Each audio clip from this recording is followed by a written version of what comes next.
이 복된 시간에 주시는 하나님의 말씀은 시편 8편 1절로 9절까지의 말씀입니다. 시편 8편 1절로 9절까지의 말씀, 구약 807면에 있는 시편 8편 1절로 9절까지의 말씀입니다. 한 절씩 교독하도록 하시겠습니다. 여호와 우리 주여, 주의 이름이 온 땅에 어찌 그리 아름다운지요. 주의 영광이 하늘을 덮었나이다. 주의 대적으로 말미암아 어린아이들과 젖먹이들의 입으로 권능을 세우시며 이는 원수들과 보복자들을 잠잠하게 하려 하십니다. 주의 손가락으로 만드신 주의 하늘과 주께서 베풀어 두신 달과 별들을 내가 보오니 사람이 무엇이기에 주께서 그를 생각하시며 인자가 무엇이기에 주께서 그를 돌보시나이까. 그를 하나님보다 조금 못하게 하시고 영화와 존귀로 관을 씌우셨나이다. 만드신 것을 다스리게 하시고 만물을 그의 발 아래에 두셨으니 곧 모든 소와 양과 들짐승이며 공중의 새와 바다의 물고기와 바닷길에 다니는 것이니이다. 합독하십니다. 여호와 우리 주여, 주의 이름이 온 땅에 어찌 그리 아름다운지요. 아멘. 시편 8편은 하나님의 창조 앞에 선 다윗이 세상과 사람을 바라보는 관점을 보여줍니다. 재밌는 구조로 되어 있습니다. 수미상관법입니다. 즉 처음과 끝이 같아요. 즉 1절과 9절의 말씀이 같습니다. 여호와 우리 주여, 주님의 이름이 온 땅에 어찌 그리 아름답습니까? 이 수미상관 구조는 저와 여러분으로 하여금 우리의 아침의 시작과 저녁의 끝을, 또한 나의 언어의 시작과 마무리를 어떻게 해야 하는지를 보여주는 것이죠. 부디 오늘 이 아침 우리의 시선과 언어 또한 하나님 중심으로 바뀌어 일상 속에서 오늘 다윗처럼 하나님의 아름다움으로 시작하시고 마무리하는 은혜가 있으시기를 주님의 이름으로 축복합니다. 2절 말씀입니다. 지금 시인은 대적과 어린아이들을 지금 비교해요. 성경에서 대적은 자주 자신의 힘을 대표로 삼는 자를 상징합니다. 또한 어린아이는 하나님을 신뢰하고 그 마음이 가난한 그 심령을 상징합니다. 그런데 2절 말씀을 한번 좀 더 쉽게 해석하자면 이렇습니다. 제가 봉독하겠습니다. 주께서 대적자들을 잠잠하게 하시려고 어린아이들의 입으로 찬양하게 하셨다입니다. 바꾸어 말씀드리자면 우리가 어린아이처럼 하나님을 신뢰하며 때마다 주여 우리 가정 가운데 은혜를 베풀어 주옵소서, 이 어린아이와 같은 가난한 심령의 외침을 통해 내 앞에 놓여진 어려움과 장애물과 악인의 공격들을 잠잠케 하신다는 겁니다. 내 전략과 능력과 처세가 내 앞에 놓여진 어려움과 악인의 공격과 환난들을 넘어서게 하는 것이 아닙니다.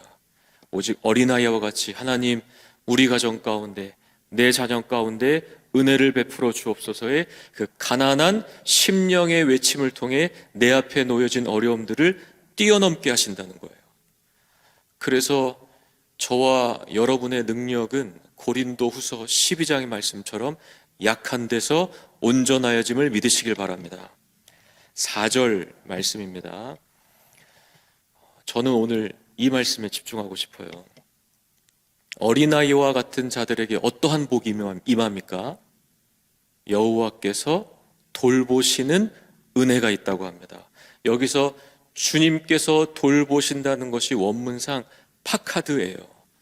주님께서 방문하여 세밀하게 살피시다입니다. 제가 올해 10월에 10년 만에 한국에 돌아오게 됐을 때 가족과 또 친한 동기 목사님 외에는 이 소식을 알리질 않았어요.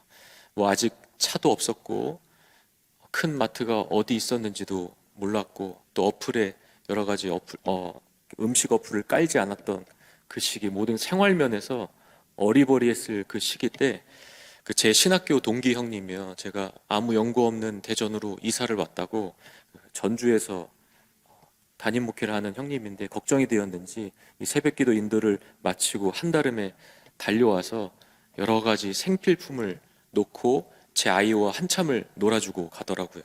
그때 제가 이 형의 방문을 통해 한 가지 얻은 위로가 있습니다. 하나님이 우리 가정이 이 대전에 온 것을 반기시는구나. 내가 혼자가 아니구나. 하나님께서 우리 가정을 돌보시겠구나.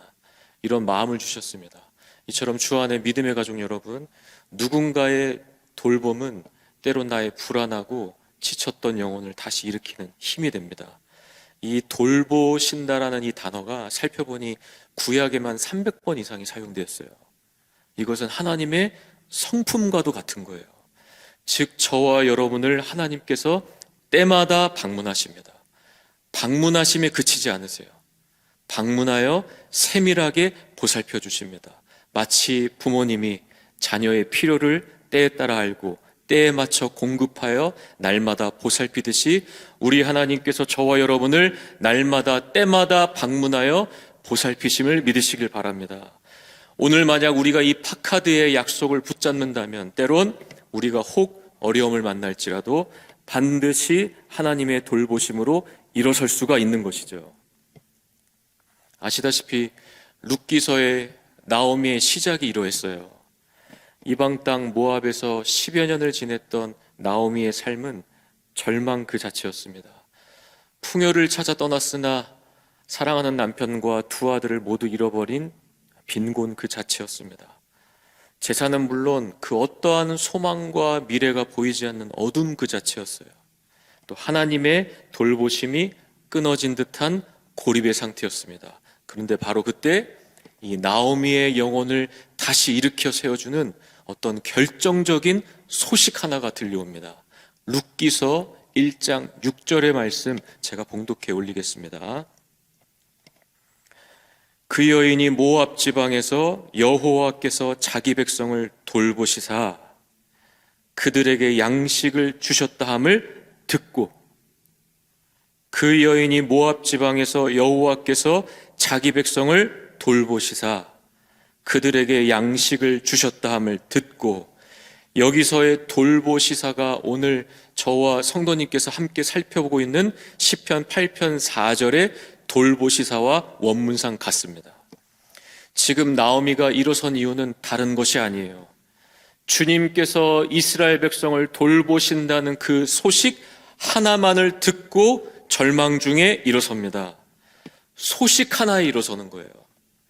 주님께서 자신의 백성을 돌보신다는 그 소문 하나에 며느리 룻과 함께 절망 중에 자리를 털고 일어나 베들레헴으로 돌아가는 겁니다. 그래서 믿음은 들음에서 시작하는 거예요. 이 들리는 복이 임할 줄로 믿습니다.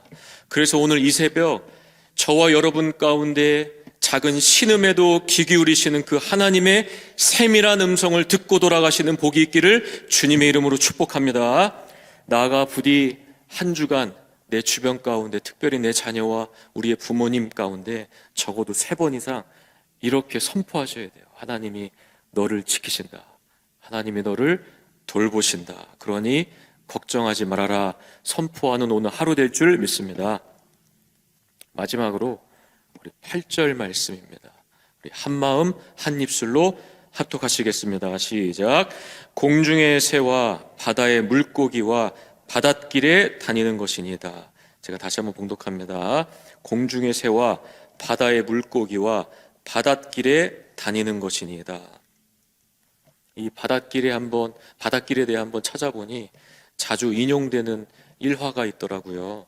바로 모리 박사의 이야기입니다. 이 모리 박사가 해군 장교로 활동하던 중에 훈련 중에 다리를 심하게 다치게 됩니다. 그렇게 오랜 기간 병상에 누워있게 돼요. 그 누워있을 때 사랑하던 아들이 이 시편 말씀을 읽어주게 됩니다. 앞서 룻기서의 나오미처럼 어찌 보면 절망적이었던 그 시간들이 훗날 모리 박사의 인생과 과학 연구의 결정적인 전환점이 돼요. 왜냐하면 시편 8편을 듣던 중에 오늘 이 8절에서 모리 박사가 충격을 받습니다. 왜냐하면 그 당시 학계에서는 바다는 거대한 물덩어리에 불과했습니다. 그러나 이 모리 박사가 이 8절 말씀을 근거로, 그 당시에는 바닷길이라는 개념이 없었다고 해요. 이 8절 말씀에 딱 듣다가 충격을 받은 겁니다. 그래서 이 말씀을 믿고 바다에 길이 있을 것이라는 가설을 세우고 해류와 바람의 패턴에 대해 연구를 시작합니다. 그렇게 수년간의 연구 끝에 해수면 아래에 어떤 일정한 방향으로 흐르는 거대한 물길이 있음을 발견해요. 그리고 결국은 항로와 기상도를 만듭니다. 주안의 믿음의 가족 여러분, 놀랍게도 다윗은 이 하나님의 일하심을 공부도 아니요 책을 통해서도 아닌 오직 믿음의 눈으로 보고 노래했던 거예요. 항로가 이미 밝혀지기도 전입니다. 해류와 바람의 패턴이 이미 알기도 전이었습니다. 이 말씀을 오늘 우리의 삶 가운데 적용하자면 이 8절의 고백은요, 마치 내 눈에 보이지 않고 때론 해석되지 않는 어떤 상황과 사건을 맞닥뜨릴 때 하나님의 일하심을 믿는 것과 같은 고백인 거예요. 보아라, 지금도 하나님의 섭리와 은혜 가운데 하늘과 바다 밑에 모든 일들이 펼쳐지고 있다.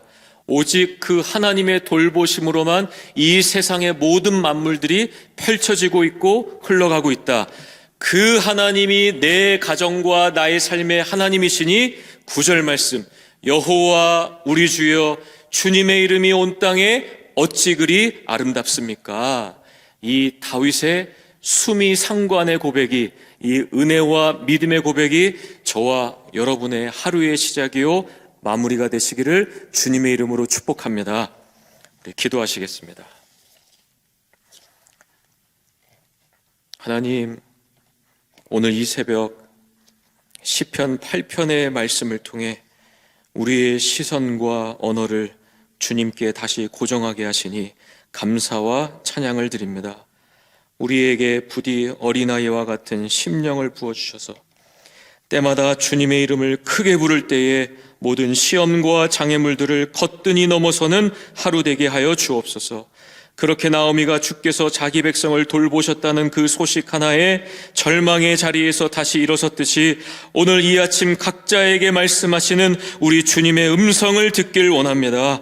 그 주님의 음성으로 이 하루 내가 만나는 모든 자들에게 자신의 백성을 돌보시는 그 하나님의 은혜를 마음껏 선포하는 하루 되길 원하며, 또한 오늘 있을 비전 콘서트 위에 하늘의 기쁨과 감사가 넘치기를 원하며 존귀하신 우리 주 예수 그리스도의 이름으로 기도하옵나이다. 아멘.